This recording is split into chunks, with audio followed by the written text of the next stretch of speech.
story of a Rosenberg man who is facing charges for allegedly sexually assaulting two underage girls. Fox 26's Andrea Rodriguez breaks down the newest details in this case. After speaking with the property owner of this building off Avenue N in Rosenberg, we can confirm that Daryl K. Humphrey was the co-owner of 80 Emergency Shelter, a homeless shelter targeted towards children. And residents in this area say they felt something was off. There's a lot of children out here, a lot of children walking to and from the schools. Yes, this makes me very concerned. We have school-age children here, so I'm surprised. I mean, we were a little suspicious that it was changing from one business to another. Now, after speaking with several members of the community, they tell us that this isn't the only shelter that Humphreys co-owned. Another one here in the city is where one woman tells us she spent several years of her childhood. They've been knowing me since I was a little girl. Their family has taken me and done things with me, fed me, you know, taken me to places. Daryl, he's been there for me as a big brother, teaching me how to throw the football. You don't believe these allegations, right? No. Why is that? I don't believe it because, for one, I know him personally. I know the family personally. I know the reason why they started this. You know, before these facilities even came about, they've been helping kids, from girls to boys. You know what I'm saying? They dedicate themselves to this. They thrive on doing this. They love seeing kids reach their highest potential. But the charges coming out of Fort Bend County aren't the only ones that Humphrey has faced. We know just 2 months after the alleged assault, he was facing prostitution charges in Harris County. Take a look. Dated in June, the 2 alleged sexual assault cases. Just 2 months later, a solicitation charge in Harris County, dismissed after Humphrey agreed to take a Johns class. We reached out to his attorney for a statement, but have yet to hear back. Humphrey is currently out after paying a $240,000 bond. We know he's due back in court in December in Rosenberg. Angie Rodriguez, Fox 26 News. An 88-year-old man is charged with murder in Galveston. He's accused of killing his wife inside their home this morning along Dominique Drive. That's where we find Fox 26's Jillian Hartman with the latest. Jillian. Yeah, so police tell us a medical advice actually alerted paramedics of a potential emergency at this home here behind me. And when EMS got here, they found a woman allegedly shot to death inside.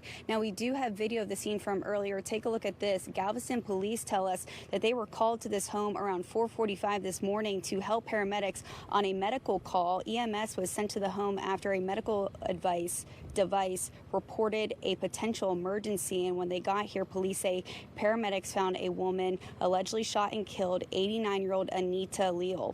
According to paramedics, the woman's husband, 88-year-old Ernest Leal, said he shot his wife. Now, police did question him today, and he was arrested. A neighbor tells me that the couple was always quiet and nice and could not believe this news. Take a listen.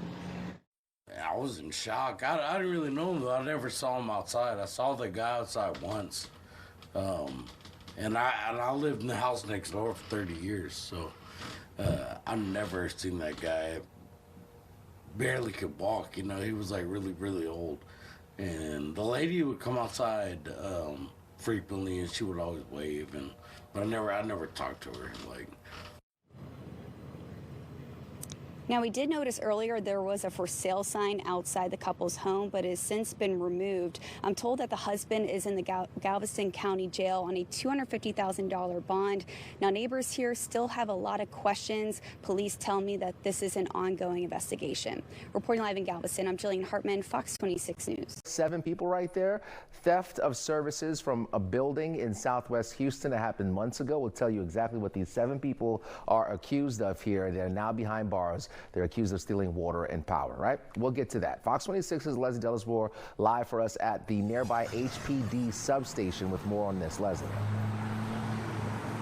Yeah, Anthony, it's something that is complicated and dangerous, but I first want to tell you about the 7 people who are accused of committing this crime. So according to court records, Sean Kessie, Nicole Arbuckle, Corey Smith, Paul Simmons, Taylor Lewis, John Nash, and Ashley Miranda interrupted a public service by using the owner of this building's electricity and water. They're accused of cutting services from the electricity by installing lines of their own to the building and each other's. Court records also say the meter was removed and a hose was hooked up to the water supply and other lines. Now, we spoke with an electrician who shared how you can protect yourself from a situation like this. Take a listen. We're seeing people build structures around, some of the electrical components. I mean, you have to be careful with that because the power company may not like it, but we're seeing that.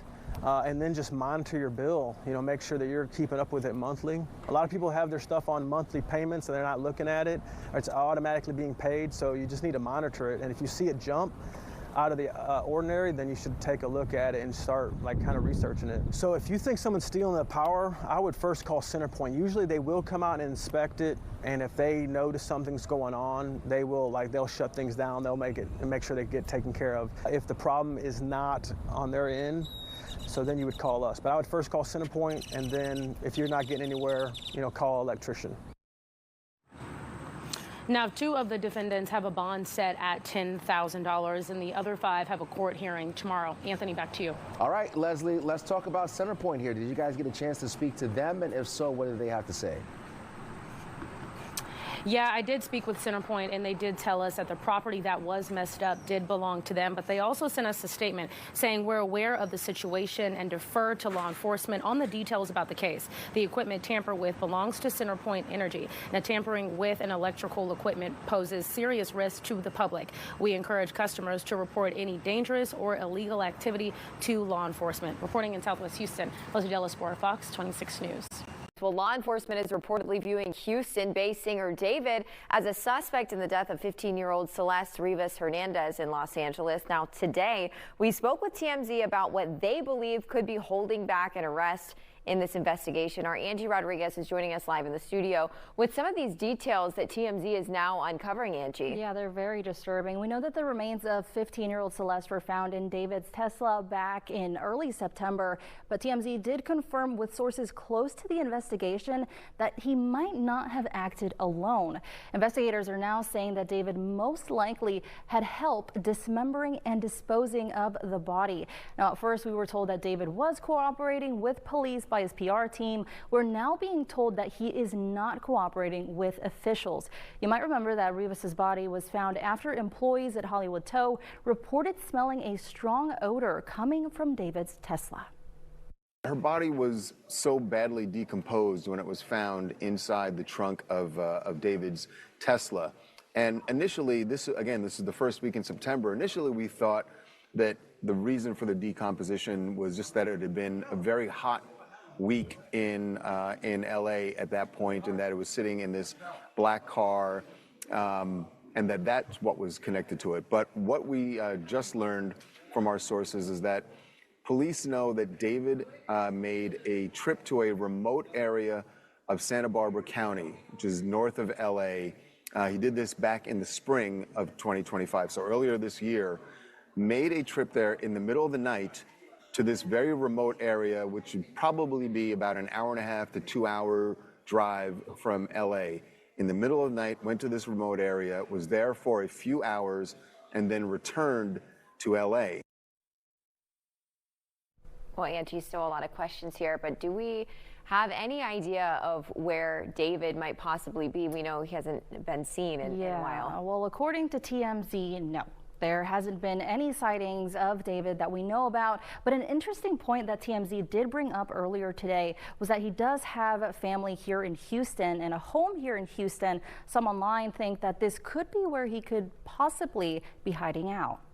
Wanted it, and now everyone is watching to see. While, the odd thing that happened is once the body was discovered in his car, views on his performances, his music on social media went through the roof, and there are a lot of his music has now been discovered by people who didn't know about him, and now we're just waiting to see how this all turns out for him, because a very talented young man, but now police viewing him as the suspect in Celeste Rivas's death, and we will see where this case goes from here. The other thing is, we don't know where David is at this point. You know, he had obviously been living here in the Hollywood Hills, but he is from the Houston area, and his parents still live in the Houston area. There's been some, you know, some theories that he is kind of hiding out and living at the home with his parents there in Houston, but we have yet to see any photos of him out anywhere.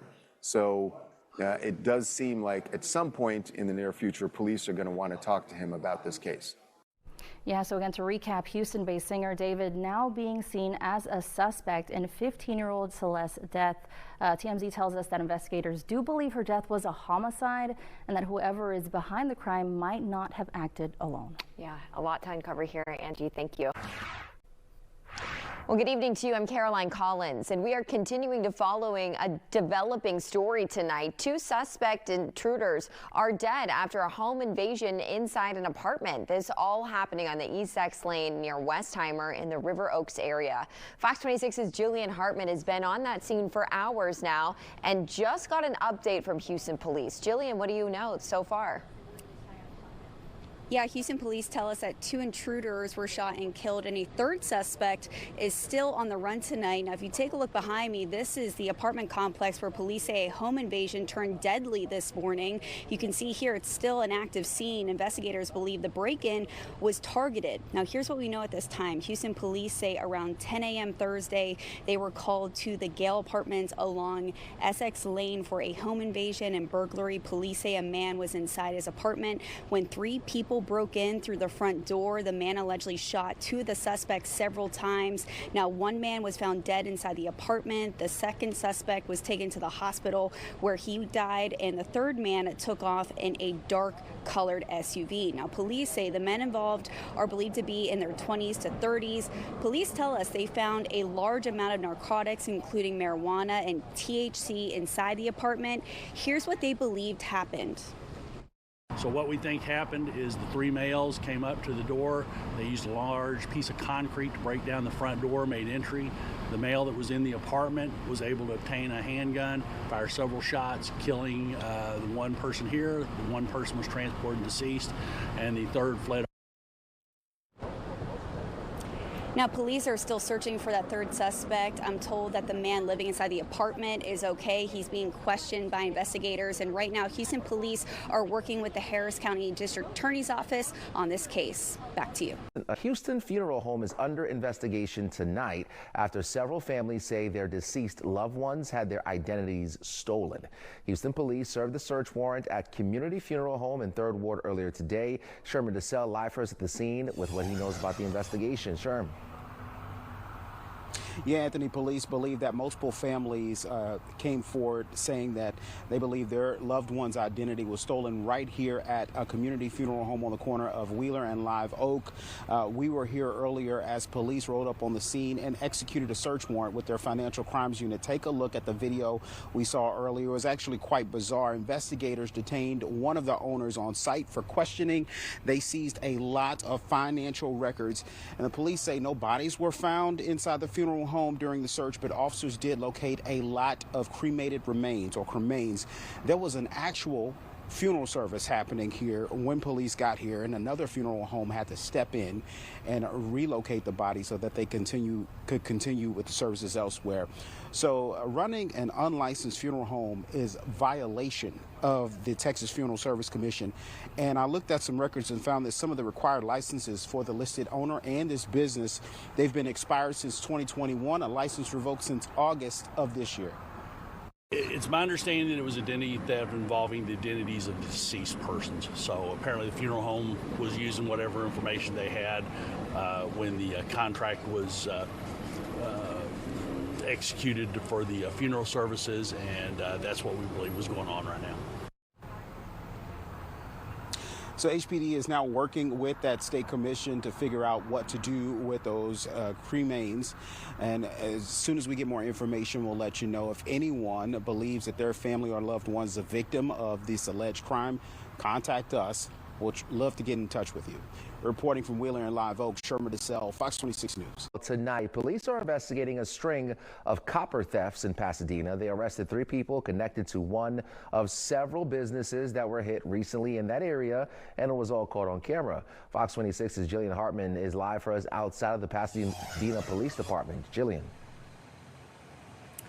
Well, police say that 8 businesses here in Pasadena were targeted in the past few weeks. Copper was stolen at each one, and police just arrested 3 people connected to at least one incident, which was caught on camera. Take a look at this. This happened at a local surgical outpatient center along Vista Road. Police say on Tuesday morning, 3 people were caught stealing copper from a backup generator at the center. Police arrested Richard Ladner, Brandon McGovern, and Miranda McBride. Investigators are now working to see if those 3 are linked to the other copper thefts across this area, including at the Pasadena Martial Arts School. The owner there says thieves stripped out the copper at the school Monday morning. The owner was forced to cancel classes for 2 days because they had no electricity. And I broke the news to him today about these arrests. Here's what he said. I'm actually really glad that people were arrested, that this doesn't happen to another business. And it's just really sad that people are going out trying to make a couple $100s and costing people thousands of dollars. You know, it's just really ridiculous. But I'm glad that they caught them. All right, Jillian, you've been following some of these stories here recently. And, you know, how do these thefts of copper impact these businesses when it's all said and done? So the surgical center tells me that the damage cost thousands of dollars, and they actually had to delay patient care. Over at the Martial Arts School, a local electrician and the community actually stepped up to help them with repairs and costs so that they can reopen. And the owner tells me today he is very grateful. Back to you. Now to a story developing locally tonight. An incoming University of Houston student is now suing over allegations of hazing. The lawsuit targets the Beta Nu chapter of Pi Kappa Phi fraternity, which has since been shut down by the national organization. The University of Houston is also named in the lawsuit, which was filed on Wednesday. The lawsuit claims the student was subjected to physical abuse, forced consumption, and public humiliation while pledging the fraternity. In one instance, the student claims he was punished for missing a cleaning assignment and was forced to do hundreds of push-ups and squats while blindfolded and collapsed multiple times. The lawsuit alleges it was forced exertion that landed the student in the hospital on November 6th with acute kidney failure and rhabdomyolysis. 13 defendants are named in the lawsuit, including the chapter president, pledge master, sorority relations chair, risk management officer as well. In its original statement, Pi Kappa Phi says it closed its Beta Nu chapter at the University of Houston following violations of the fraternity's risk management policy and membership conduct standards. We reached out to the University of Houston. A spokesperson told us they do not comment on ongoing litigation.